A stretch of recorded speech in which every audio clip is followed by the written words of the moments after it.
ছোট্ট শীতের বেলায় ঘরের সমস্ত কাজ আমি কিভাবে 6:30 থেকে শুরু করলাম এবং ঘরের সমস্ত কাজ A to Z আমি কিভাবে কমপ্লিট করি আর সেটাই তোমাদের সঙ্গে শেয়ার করব। তার সঙ্গে লাউ দিয়ে কাতলা মাছের। শুভ সকাল আমার প্রিয় বন্ধুরা, তোমরা সকলে কেমন আছো? আশা করছি প্রত্যেকেই খুব ভালো আছো। তোমাদের ভালোবাসায় আমরাও বেশ ভালো আছি। তোমাদের সকলকে আমার ছোট্ট পরিবারে অনেক অনেক স্বাগত। আর প্রথমত ভিডিওটা শুরু করার আগে আমার যারা বয়োজ্যেষ্ঠ আছো তাদের শ্রীচরণে শত প্রণাম, ছোটদেরকে অনেক ভালোবাসা জানিয়ে এখন বাজে সকাল 6:45 থেকে তোমাদের সকলকে সাথে নিয়ে আমার ব্লগটা শুরু করলাম। আর এই দেখো তোমাদের সঙ্গে কথা বলতে বলতে আমি ঘরটা খুলেছি, তারপরে সূর্য প্রণাম করে একটু হাঁটাহাঁটি করে আজ আর তোমাদের অন্য কিছু শেয়ার করলাম না। বাসি যে সমস্ত কাজবাজ থাকে সমস্তটাই আমার হয়ে গেছে। তারপরে দেখো ছেলেকে ডাক দিয়েছি, যেহেতু ছেলের আজকে এক্সাম আছে প্রাইমারি স্কুলে। আর এই দেখো তার সঙ্গে আমার দুষ্টু মাম্মামটা উঠে গেছে, দুজনাই এখানে বসে বড় ছেলে পড়াশোনা করছে আর তার সঙ্গে মাম্মামও দুষ্টুমি করছে। আর বিছানাটা তোলা হয়নি, একটু পরে তুলবো। তারপরে যেহেতু আমি চলে গেছিলাম রান্না বান্না করতে। আর এই দেখো রান্নাঘরে এসে রান্নার গ্যাস ওভেনটা আমার মোছা হয়ে গেছে, শুধু এই জায়গাটা একটু বাকি ছিল।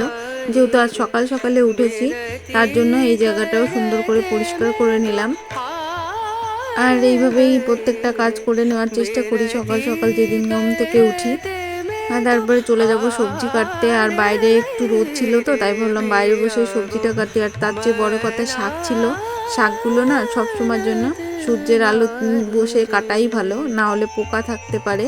তারপরে এই দেখো শাক পাতা আমার সব কাটাকুটা হয়ে গেছে, চলে আসলাম রান্না করতে। আর আমি ভাতের ডালটা কিন্তু আগেই বসিয়ে দিয়েছি। আর আমি না সবসময়ের জন্য কি করি বলো তো, এই গ্যাস কম লাগার জন্যে আমার একটা গ্যাস কিন্তু অনেক দিনই যায়, কেননা আমি খুবই হিসাব করে রান্না বান্না করি। যেমন চালটা আমি ধুয়ে রাখি অনেকটা সময় আগে।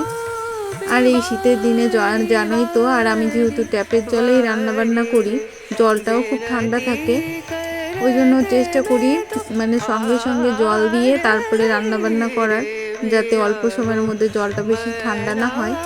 তবুও তারপরে ভাতের যে উতর এসে যায়, তারপরে ভাতের জালটাও মানে ভাতটা যে সময় 90% হয়ে যায় আমি বন্ধ করে দিই, 10% ভাপেই হয়ে যায়, তারপরে আমি নামিয়ে নিই। এতে কিন্তু গ্যাসটা অনেকই কম লাগে। আর সবজিগুলো সবসময়ের জন্য রান্নার জন্য চেষ্টা করি গরম জল ইউজ করা, তাতে কি হয় মানে ইয়েটাও কম লাগে, গ্যাসটাও কম লাগে আর জালটাও কম খায়। তারপরে দেখো এই যে বরের জন্য রুটি করেছি, ওর টিফিনে দিয়ে দিলাম রুটি আর আলু ভাজি। সব কিছুতে একটু হিসাব করে করি, যেমন আলু ভাজতে গেলে আলু ভাজির যে ইয়েটা থাকে ওটাই আমি লবণ মাখিয়ে রাখি, তাহলেও কিন্তু গ্যাসটা কম লাগে। এভাবে হিসাব করে চললে কিন্তু একটা গ্যাস অনেক দিনই যায়। তারপরে আগেরবার আমি কাঠের জালেও রান্না করি উনুনে, তোমরা এইভাবে করলে দেখবে অনেক গ্যাস সাশ্রয় হবে।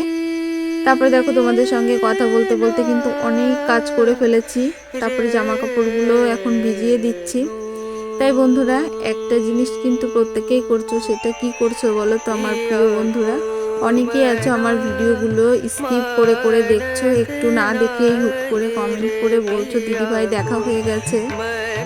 এটা কিন্তু করছো, আমি কিন্তু বুঝতে পারছি তোমরা একদমই আমার ভিডিওগুলো ঠিকঠাক করে দেখছো না, ফলোয়ার্স তো করছোই না।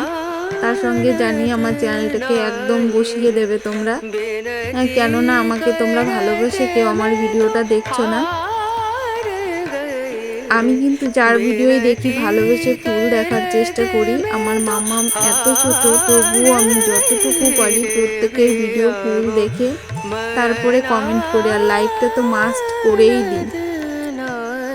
আমার এগুলো করতে একদমই ভালো লাগে না, কিন্তু আমার এই যে এত কষ্ট করে ভিডিও করছি তবুও ভিডিওতে একটুও ভিউজ আসছে না, আর এইগুলো করছো, এতে আমার চ্যানেলটা সত্যিই ডাউন হয়ে যাচ্ছে। তাই প্লিজ প্লিজ তোমাদের কাছে অনুরোধ করছি কেউ এরকম করো না।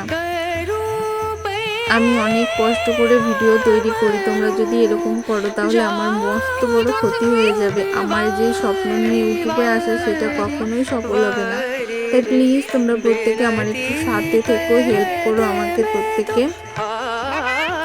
তারপরে এই দেখো তোমাদের সঙ্গে কথা বলতে বলতে মামাকে স্নান করিয়ে ঘুম পড়িয়ে দিয়েছি। তারপরে এই যে দুপুরের যে থালা বাসনগুলো মেজে মানে সকালের যে থালা বাসনগুলো মেজে রেখেছে সেগুলো রেখে দিলাম। এই যে মামামের জন্য দুটো ফ্রিজ থেকে লেবু বের করলাম, ও ঘুম থেকে উঠলে খাবে। আর এই দেখো শাকের তরকারি করেছিলাম আর লাউ দিয়ে কাতলা মাছ। যে সকল বন্ধুরা এখনও আমার ভিডিওর সাথে আছো তোমাদের সকলকে অসংখ্য অসংখ্য ধন্যবাদ। প্রত্যেকে এইভাবে আমার পাশে থেকো, সাথে থেকো। আর যে সকল বন্ধুরা ভিডিওতে এখনও লাইক করতে ভুলে গেছো, প্লিজ ভিডিওটা একটা লাইক করে দাও আর অবশ্যই একটা কমেন্ট করো। আর যারা প্রতিনিয়ত আমার ভিডিও দেখছো, কমেন্ট করছো, তোমাদের সকলকে অসংখ্য অসংখ্য ধন্যবাদ। প্রত্যেকে এইভাবে আমার পাশে থেকো। আর নতুন বন্ধুরা চাইলে পারে চ্যানেলটিকে সাবস্ক্রাইব করে দিয়ে সাথে থাকতে পারো। আর জানো তো বন্ধুরা, মনের অবস্থা একটুও ভালো নেই, কেননা আমার ছেলের একটু আঘাত লেগেছে। আজ ছিল মঙ্গলবার বাজার থেকে এই মাছগুলো এনেছে। আর কাতলা মাছটা আগের দিনে ছিল, ভেবেছিলাম ঝোল করব, সেটাই তোমাদের সঙ্গে শেয়ার করব, কিন্তু করতে পারলাম না। প্রত্যেকে ভালো থেকো, টাটা।